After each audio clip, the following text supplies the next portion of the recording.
Hello, friends and listeners. You have another brand new episode of Watch Skip Plus. We want to be your go-to source for insightful and pop-culture movie reviews. My name is Jose, also known as Cupcake, and I'm joined by Mike, my co-host, also known as the WillDaBeast. If you haven't seen the tag, this is actually the spoilered review for Steven Spielberg's much-anticipated Disclosure Day, starring Emily Blunt and Josh O'Connor with his fabulous Michael Phelps ears.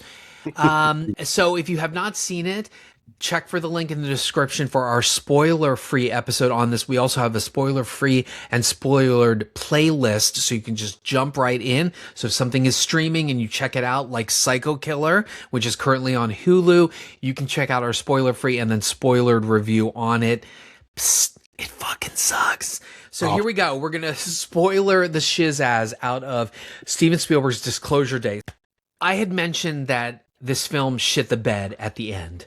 So basically, and we'll get into a little bit more of the plot mechanics because I think none of this makes sense. David Koepp basically wrote like fucking Cube in a screenplay. It goes nowhere, okay? So at the end of the film, what we realize is that the government has known about the existence of aliens, and Josh O'Connor, his character, has basically taken all of that information and stolen it. They're all on these little crystal hard drives that I've never seen in life ever.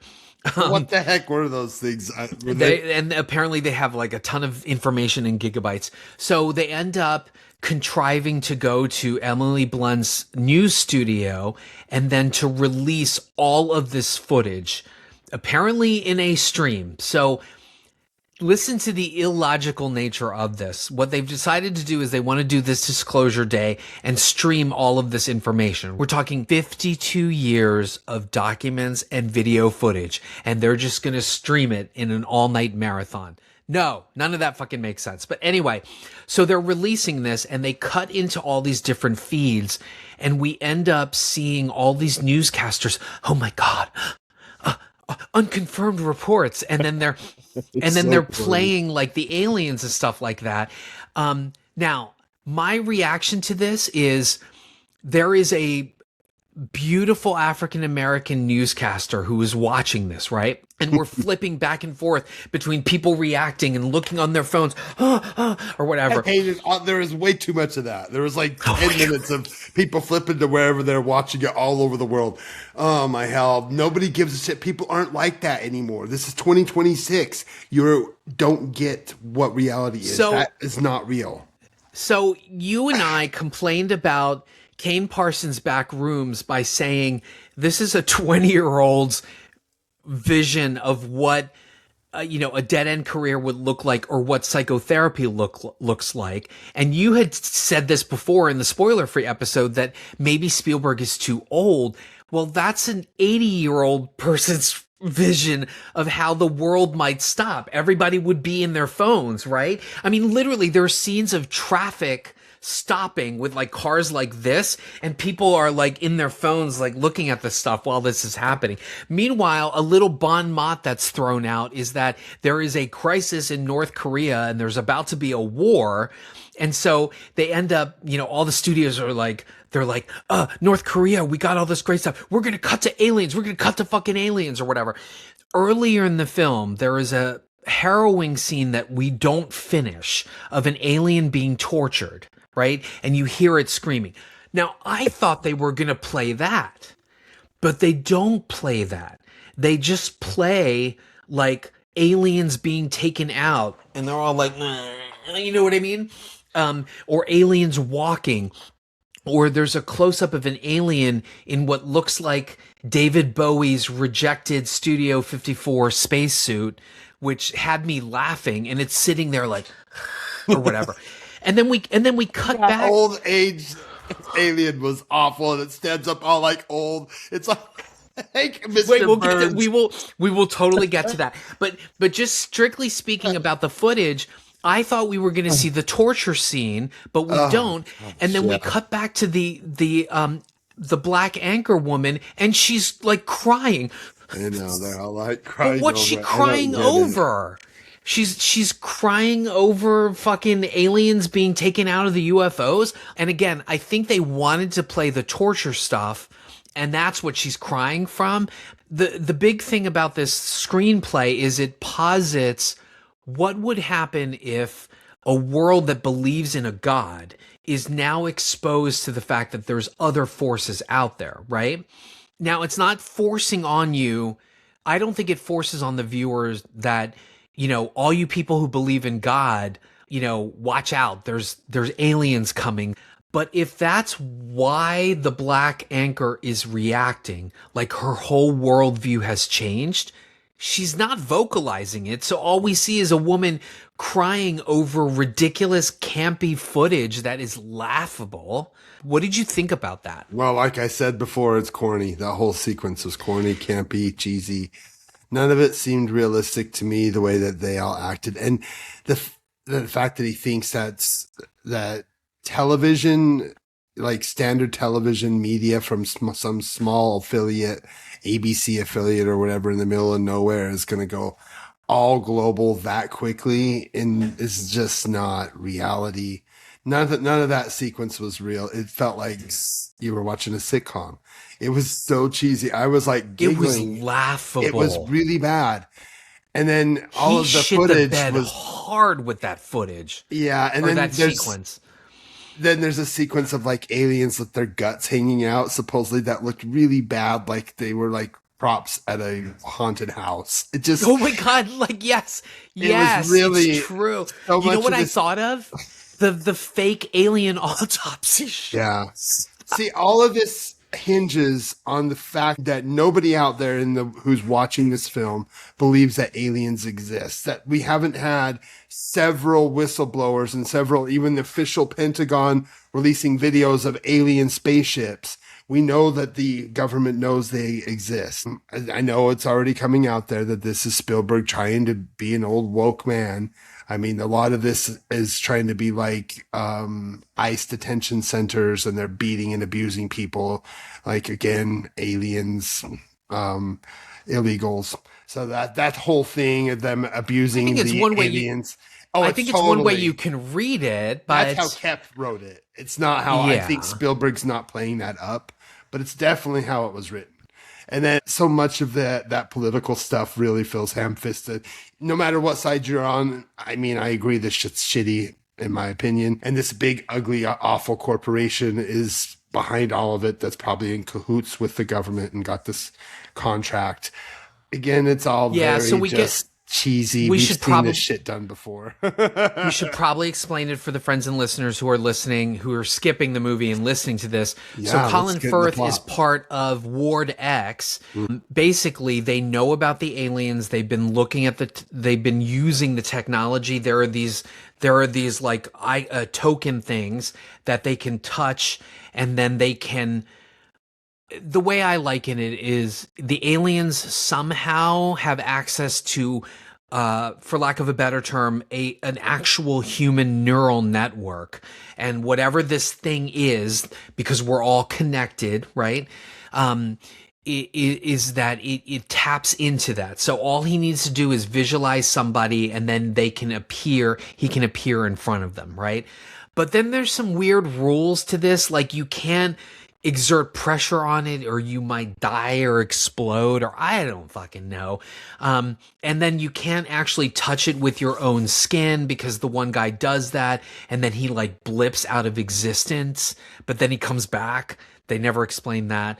So basically they have been trying to stop Josh O'Connor. And so the other side of this is Coleman Domingo is that whistleblower. He was part of this, working with Ward X, and then they decide that they're going to blow the whistle and let everybody know. And so the grand design is that they're going to get all this information, and then they're going to disclose it. Where Emily Blunt and Josh O'Connor come in is we later discover in a horrible CGI animal sequence that looks like something out of goddamn Snow White. Like, I was expecting the animals to start eating the house, like maybe it was a gingerbread house. I don't know. It's that bad, right?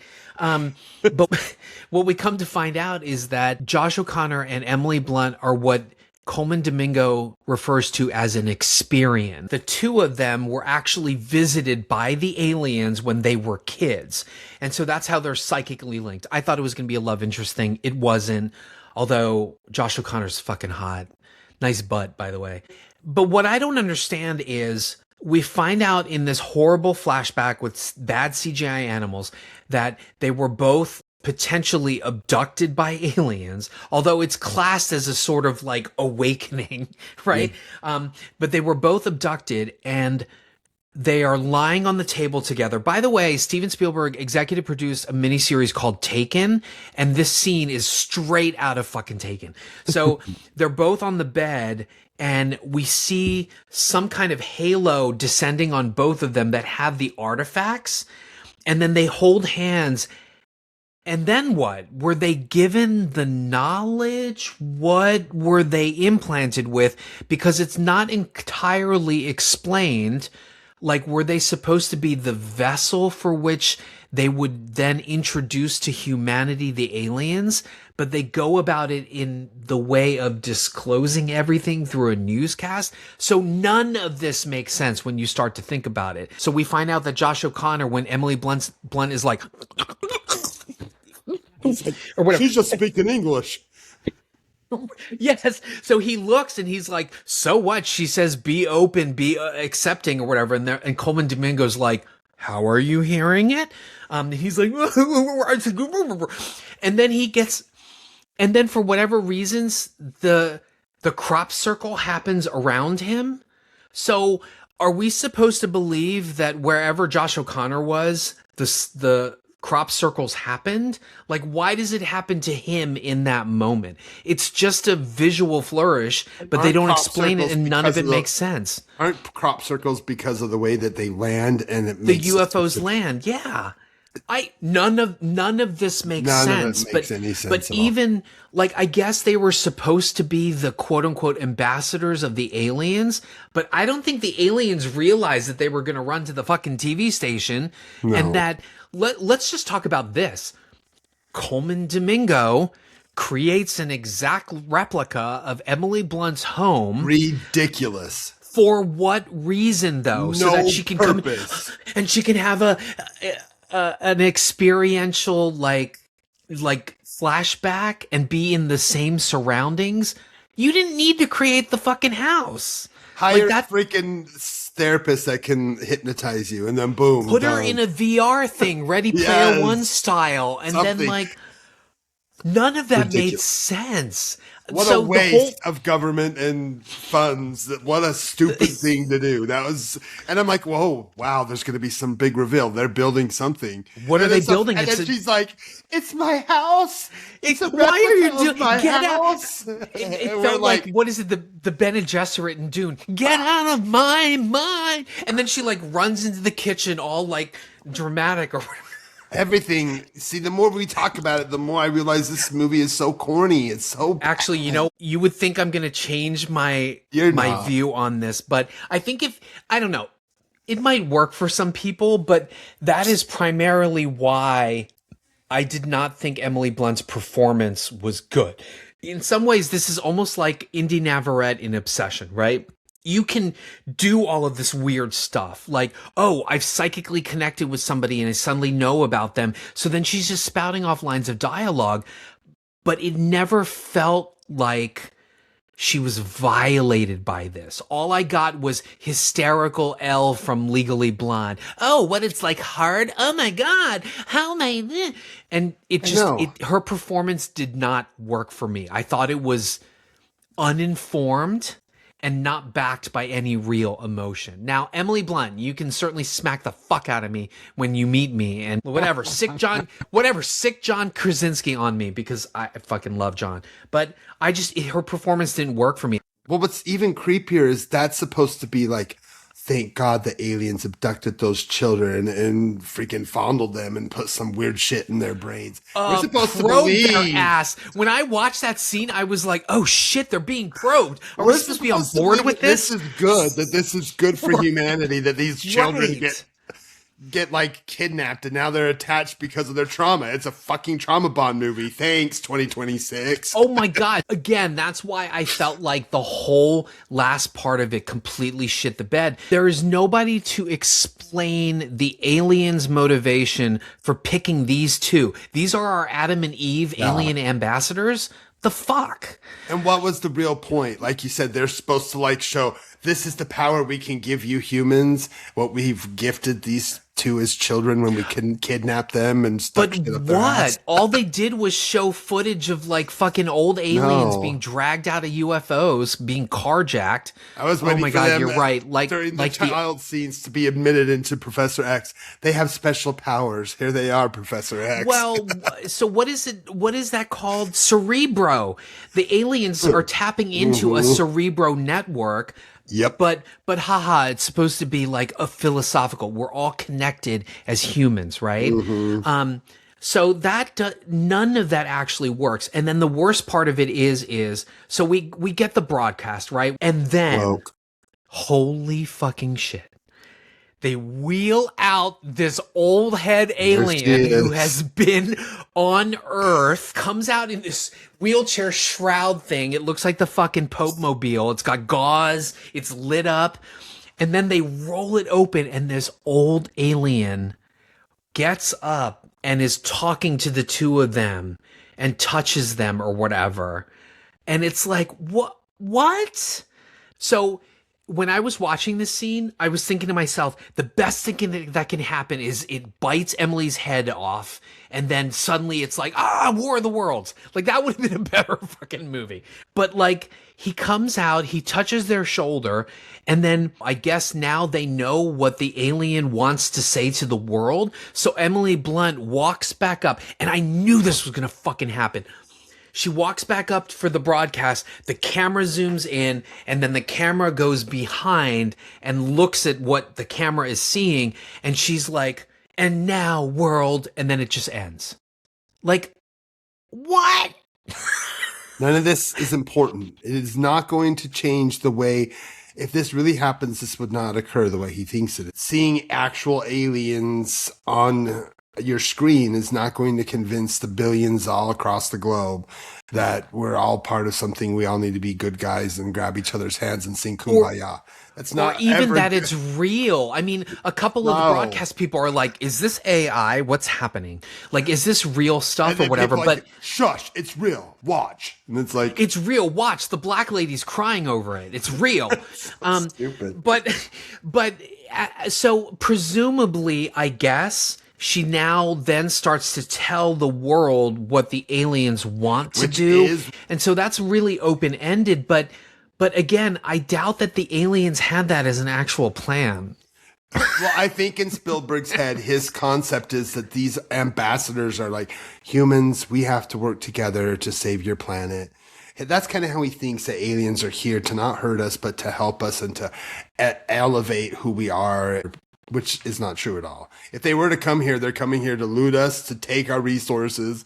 I'm sorry, I don't care what being you are. They're not coming here just to be like nice. Like, let's take this planet and make them better. They're not doing that to us. I know everybody jokes that like I would completely be on board with being anally probed by an alien that comes to Earth. Okay, but the fact of the matter is we really don't know what that would be like or what that communication would look like. No. And so this is kind of a spiritual cousin of Close Encounters because, you know, boo, boo, boo, boo, boo, or whatever. We're doing it by a news broadcast. We're doing it over social media, break in and have everybody stop their lives and watch or whatever.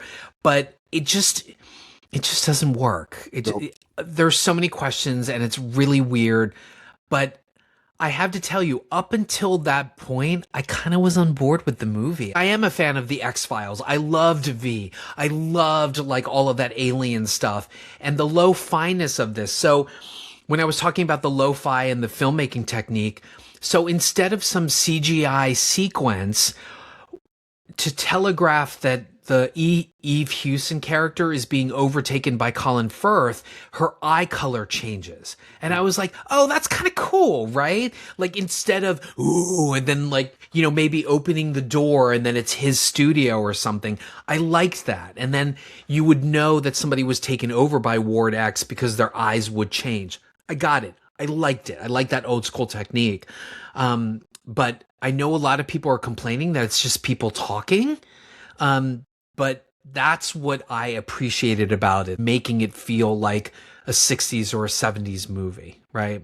They believe they're telling profound, like, realities about the need for us to come together as the humans, that we need to stop war. We need to be good. This is a grandiose gesture from Spielberg to be like, hey, we all need to come together. Aliens or whatever, we all are here to help each other, and even aliens are here to help. We're not all just here to destroy humanity. That's not the truth. And it's a much needed kind of optimism in this day and age when everything is someone's fault.